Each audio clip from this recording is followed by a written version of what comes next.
Hi guys, welcome to our next episode on Teas and Testimonies. This is episode 3 and we are talking about the fruit of the Spirit, which is peace. And today we have a very special guest. She is one of my dearest friends. We have been friends since freshman year of college and it has been amazing. We still go on walks every other day, not every day, but every other day. And she's just so wise, and I cannot wait until you hear all the words of wisdom that she has to share with you guys.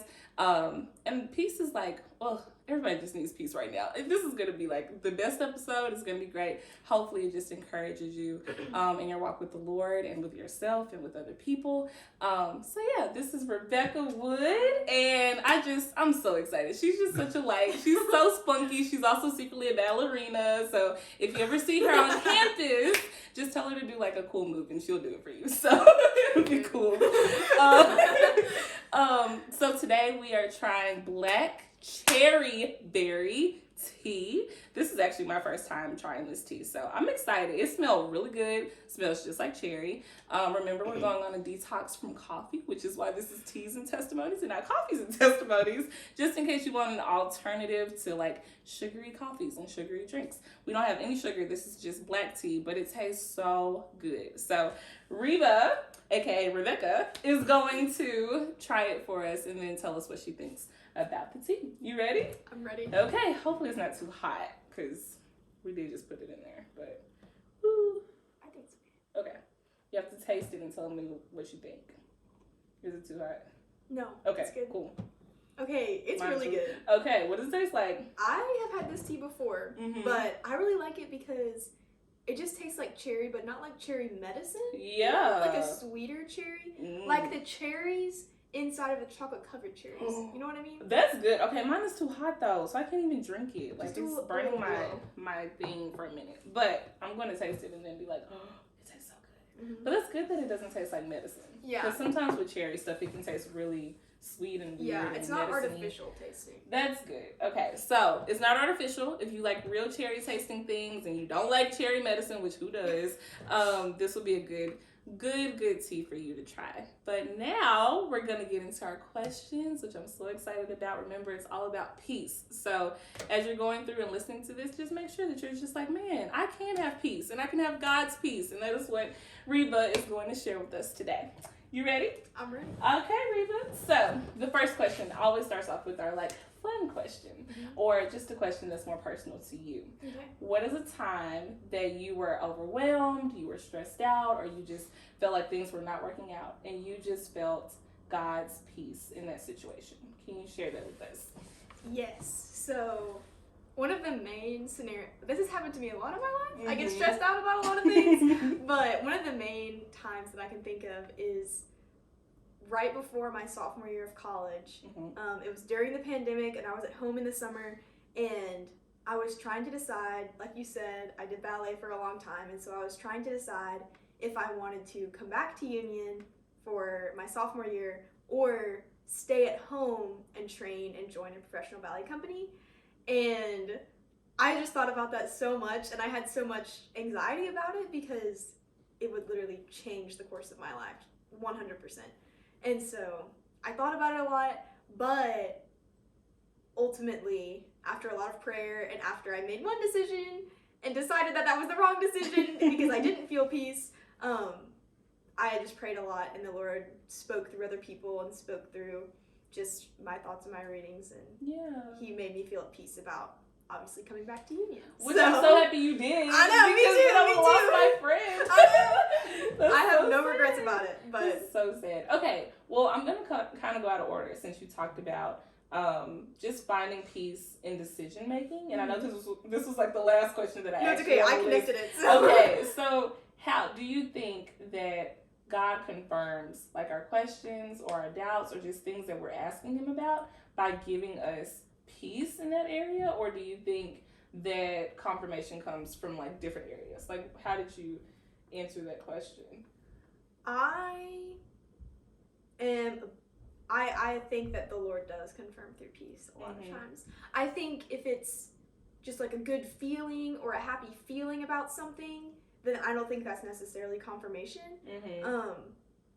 Because I think you have to pray, and if your decision aligns with the word and it's not gonna harm you or interfere with anybody else, then that's a good telling. But then also just like the peace of God, because when I was trying to decide Ballymag or Union, like both of them were good and both of them were going to be very uplifting, and I was going to be able to minister well in both of them. Yeah. And so it wasn't like one of them was obviously wrong, but I originally decided to stay at home and train and go back to dancing, but I did not feel peace about it. I went to work that day and I was like, I don't think this is right. I was freaking out. And so that was a really, really clear time for me, because I was able to go back home and talk to my parents. And I think that God does use other people and circumstances and maybe like sermons and stuff that we hear to confirm things in our life. Yeah. But ultimately, I think it is like the feeling of peace that you know you've made the right decision, because once I changed my mind and I was like, okay, I really feel like Union is where the Lord has me, I did feel that peace. And like I have not regretted it since then. And so I think that's how peace is different, because you can feel peace about something crazy that maybe the world is like, oh, well, this is a crazy time. Mm-hmm. So in like somebody's head, what am I trying to say?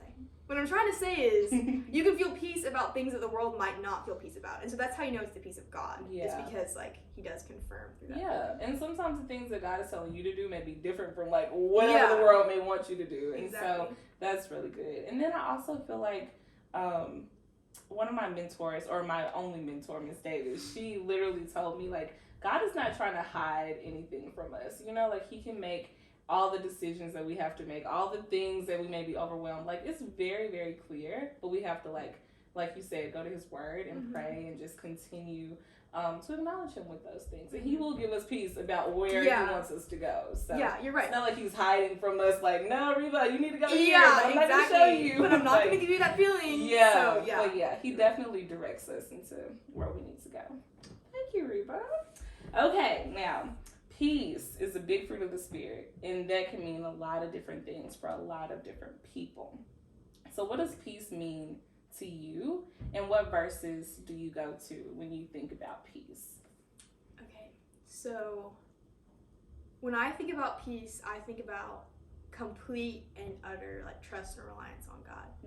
Because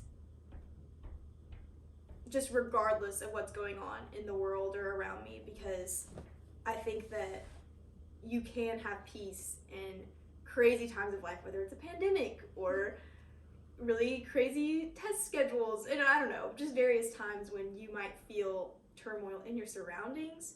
Peace is when you have complete and utter trust in God and know that even though all these crazy things are happening around me, like God is the constant in all of it. And so trusting that even though everything's crazy, God will see me through. And so the main verse that I think about when I think about peace is Psalm 3:5-6, and the version that I like have memorized in my head says, "I will lie down and sleep in peace, for I know that you alone, O Lord, will make me dwell in safety." And the reason that is my go-to peace verse is because when I was younger, I was just a very anxious child a lot of the times growing up, like as a young teenager in high school. But I remember when I was like 11 or 12, and I was really scared to go to sleep in my new house because my bedroom was on the other side of the house as all the other bedrooms. And so I was just always so anxious to go to sleep. And sometimes my mom would sleep on the couch in the living room just because I was like, I'm so alone. And it just made me really anxious. But we got this little Bethany Hamilton devotional, like the server girl. Yes, surfer. Yes, and so we got her devotional, and one day I was about to go to bed, and I just opened it to a random page, and the verse, like the heading of the devotional was something like sleeping in peace or something, and I was like, ugh. And the verse was that verse, "I will lie down and sleep in peace, for I know that you alone, O Lord, will make me dwell in safety." And so that's just always something that I used to recite as a little kid. And then I later learned, I didn't know it at the time, but the context of that verse, which is David is literally on the run from his son, I believe, who's trying to kill him. Yeah. But he's able to lie down and sleep in peace, even though he's literally being hunted he's on the run from someone trying to kill him. And so that's just is like the ultimate peace to me, because even though he's literally on the run and he's getting still hunted. Yeah, getting hunted. They attempt to murder him. He's still able to like lie down and sleep in peace because he just has complete trust in God.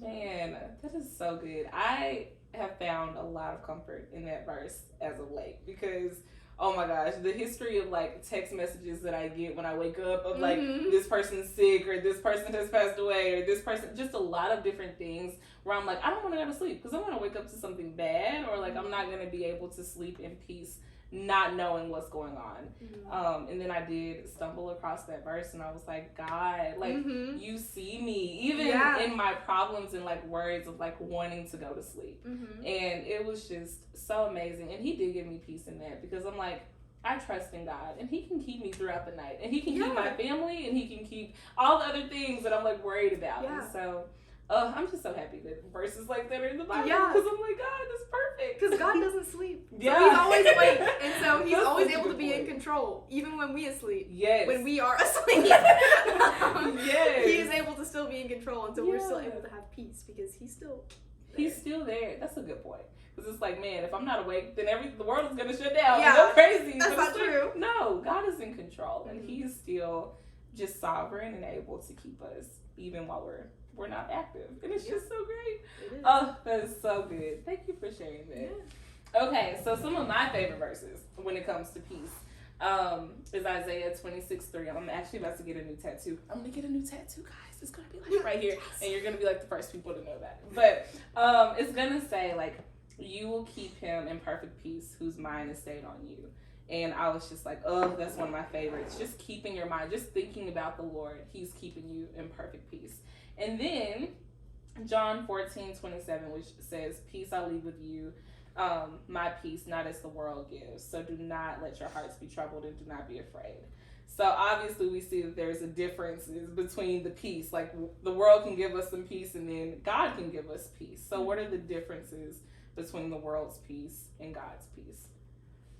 So I think this was a very good question, because I think people today try and find peace in other things, whether it's meditation, breathing exercises, or tea, which I think all those things are really good. And I think that they are definitely good ways to bring temporarily yourself just refocused. So don't hear me saying don't do those things, because I think those are awesome. But I think that the true peace that Christ brings is just saturated in all things, and it's, like I said earlier, it's constant and it's unchanging regardless of the circumstances. And so even when you're in the middle of persecution or war, or even like smaller things like the daily stresses of life, you can still feel that spiritual peace, because it's not dependent on what's going on around you or how focused your mind is, but you're trusting in the Lord regardless of those things. Whereas the world's peace, it's very much so like, if I take a walk outside in nature and just refocus my mind, that does bring a kind of temporary peace. But what if you don't go on that walk? But what if you don't have the time to go on that walk? Or what if like somebody who you love passes away? Like those things are going to happen. But I think that's where God's peace is different, is because it doesn't hinge on circumstances, because God doesn't hinge on circumstances. So I remember literally like 2 weeks ago, one of my close friends from church, her mom passed away, and she's like not that much older than me, but she's like 30. And like everybody like came to the funeral, and the family, they were like sad, but you could also tell that they were just not like completely like, oh my gosh, like I can't move, I can't function. And they were able to like talk to everybody, and they were like, we are able to still have hope and still have peace and still be together because we know who God is. And we know that our mom is like with him. And like, we don't even know how we're not falling apart. And like, it's the supernatural peace of God. And that's something that unbelievers don't have, because they're like, what am I going to do now? But we do have that hope and peace in Christ. And so Yeah, even when things don't work out. And, like, sometimes tea, I'm like, okay, I'm drinking all the tea in the world, and I'm still very so much anxious. Yeah, but... Because, I don't know, I think you're right, like, the supernatural peace of God, like, that's something that I pray for myself, but also, I mostly use this to pray for other people, like, the peace that passes all understanding. It says that somewhere in the Bible. Yes, that's one of my favorite verses. Yeah. Oh, it's so good. Because it's, like, the world's peace makes sense because you do these things and peace makes sense. Yeah. But God's peace, it passes all understanding. And I use that verse when I'm thinking, like, I don't understand what's happening to me right now. Like, and it's just the craziest, most chaotic thing in the entire world. But at the same time, it's like God's peace still transcends all of the things, even the things I don't understand, even the things that I think are unfair. Like, it still transcends all of that, and it's amazing. God is just so good. He really is. He really is. Oh, so much peace. It's great. Okay, so when we talk about walking in the fruit of the Spirit of peace, does that just look like, okay, I'm not going to argue with you? Does it look like I'm not going to worry anymore? Like, what does walking in peace look like? And I know that God in His Word calls us to walk in peace all the time. So how do we live out this fruit of the Spirit specifically? I know that's a big question, but no, yeah, it is. And well, let me read what I wrote down because I was thinking about this, and this is my thought. I've said spiritual peace is not the absence of conflict in our lives. It's learning to rely completely on God in those times and trust that He will be there to care for us. And so, kind of like what I've said, like we can still have peace in the crazy times. Yeah. Because like the Lord is constant. Yeah. But I noticed. Did you say practical ways to live out peace? Okay. I noticed that a way that I can tell when I'm trusting the Lord with peace, kind of like Exodus 14:14. I think it says, what does it say? The Lord will fight for you. You need only to be still.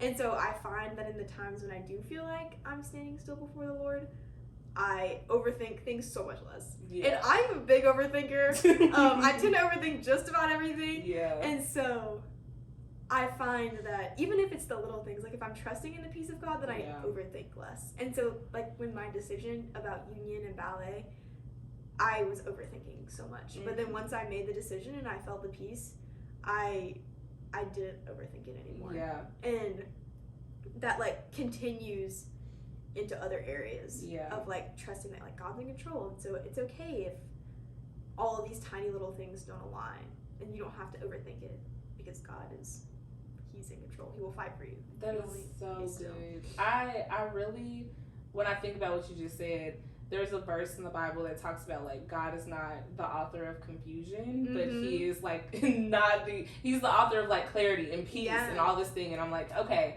if I'm living in confusion, this is not from the Lord, and I'm not walking where God wants me to walk, because I don't know, I'm just confused, and my thoughts, like you said, I'm overthinking, I'm ravelly, and like all this stuff. So, but that's not the way that God wants us to live. He doesn't orchestrate that, or He's not in confusion. So, and like when you are living in peace and you're not overthinking things and you're trusting in the Lord, you're able to put the focus on other people.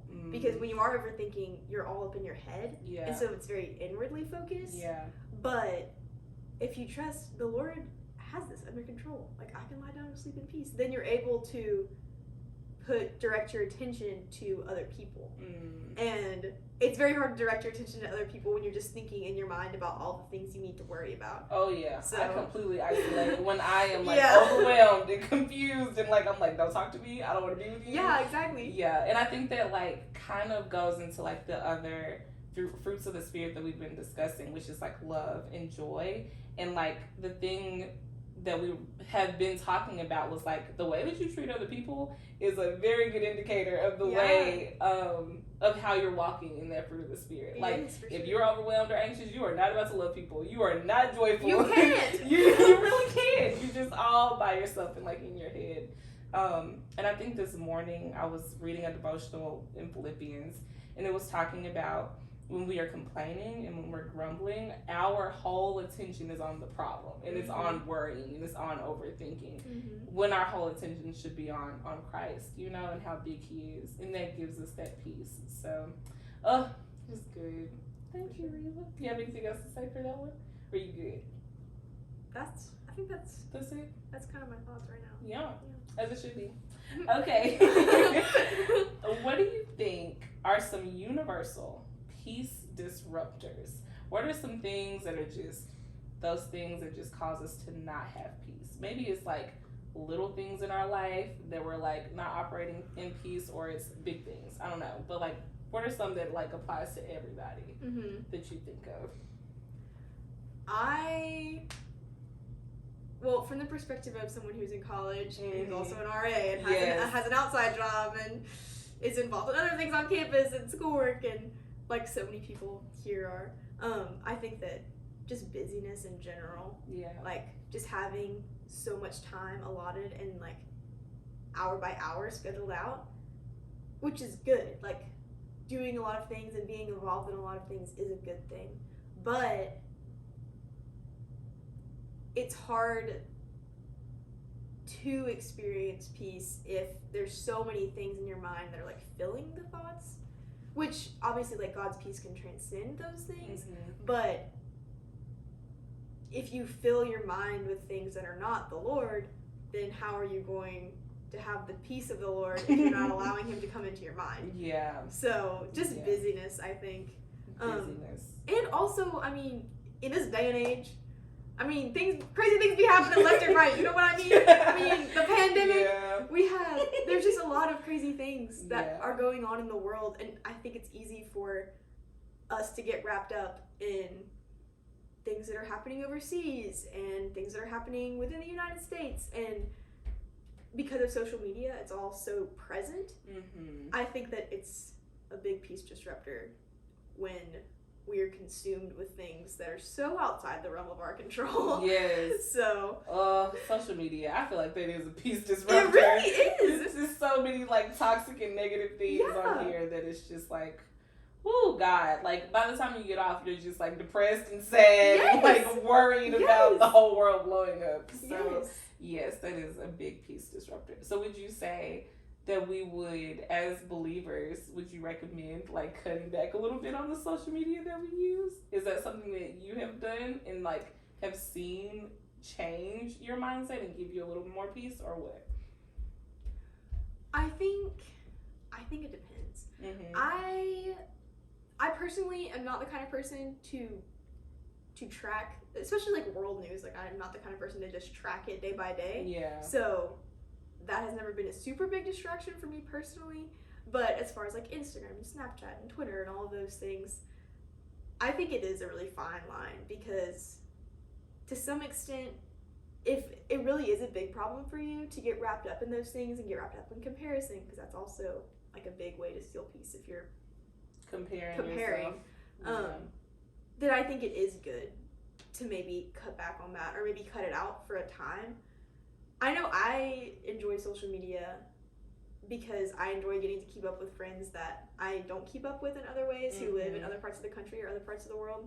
So for me, it's been trying to find like the balance, because I do want to be involved in people's lives in that way, but also too much of that, I do tend to lean towards the comparison. So sometimes what I try and do is, if I realize I'm getting wrapped up or I realize I'm wasting all my time, then I will cut it out for a season. Yeah. And then once I've regained like a good mindset, then I'll put it back. Yeah. Or even I think somebody told me like making sure that you are understanding what's on your feed. Like if you're following a whole bunch of people that are constantly like complaining or constantly like telling all this like crazy world news all the time and getting you wrapped up, then maybe not follow certain people just because they'll like give you not a lot of peace. So that's something that I had to like watch out for, because I ended up just following a lot of different things, and I was like, this person is always making me anxious about something, and I don't need that in my life. Yeah, I love that person, but I'm like, I can't. Like,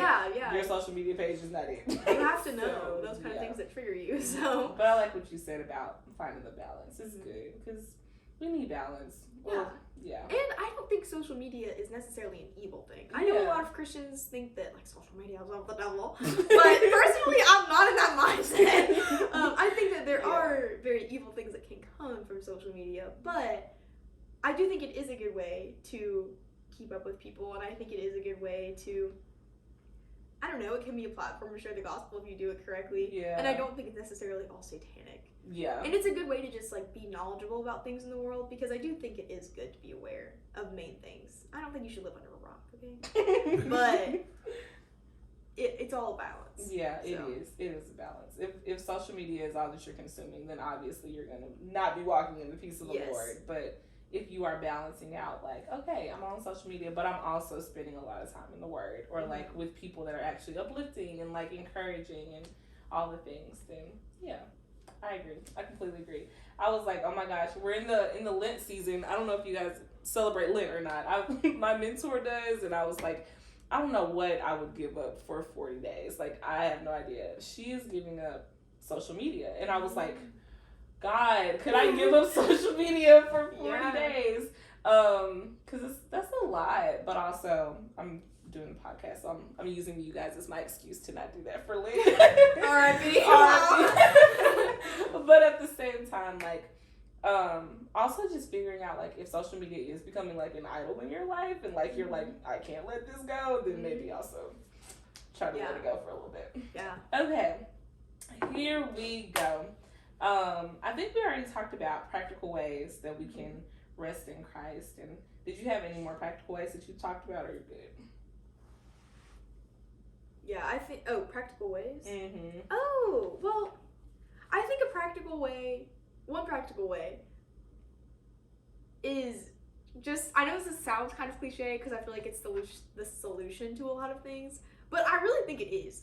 I think the Bible is very important due to it being the Word of God. Yeah. And so I personally, when I have been struggling with peace, like repeating that verse, the lie down and sleep in peace verse, has been very helpful for me.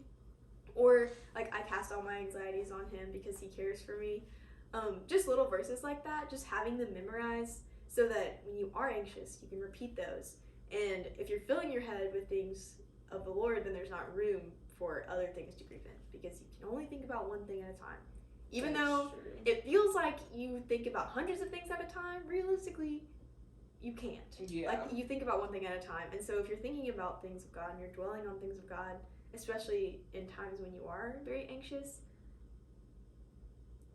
like, that's part of why the Bible is here, is to encourage us and uplift us when we're down. When we're down. Yeah. When we're down. So, I'm doing a Bible study with my girls in this building, and it's all about taking captive of your thoughts and making them obedient to Christ, because our thoughts are wild. They are crazy. And she talks about how the battlefield is really in our mind, like, for real. Like, the worst war is going on between our ears. And I was like, that is so true.